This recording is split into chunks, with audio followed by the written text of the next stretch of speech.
नमस्कार, पुन्हा एकदा आपले सर्वांचे स्वागत आहे. कर्मचारी आणि पेन्शनधारकांसाठी मोठी अपडेट.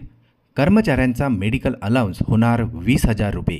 चला पाहूया याविषयी सविस्तर अपडेट. त्यापूर्वी आपणास विनंती आहे, चॅनलला जर नवीन असाल तर सबस्क्राईब करा आणि नवनवीन अपडेट मिळविण्यासाठी बेल आयकॉनला प्रेस करायलाही विसरू नका. सरकारी कर्मचारी आणि पेन्शनधारकांसाठी एक मोठी आनंदाची बातमी समोर येत आहे. वेतन आयोगाअंतर्गत फिक्स्ड मेडिकल अलाउन्स मोठ्या प्रमाणात वाढवण्याची मागणी आता केली जात आहे. सध्या मिळणारा 1,000 वैद्यकीय भत्ता आता थेट 20,000 पर्यंत वाढवण्याच्या प्रस्तावावर चर्चा सुरू असून ही मागणी मंजूर झाल्यास लाखो कर्मचारी आणि निवृत्त नागरिकांना एक मोठा आर्थिक दिलासा मिळू शकतो. प्रस्ताव मंजूर झाल्यास कोणाला मिळणार फायदा, चला तर पाहूया.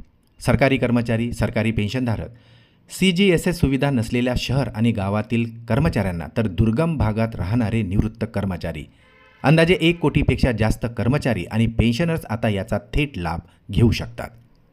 सरकारने अंतिम निर्णय जाहीर केलेला नाही, मात्र आयोग सध्या विविध कर्मचारी आणि संघटनांच्या मागण्या तपासत असून पुढील काळात शिफारशी जाहीर होण्याची शक्यता वर्तविण्यात येत आहे.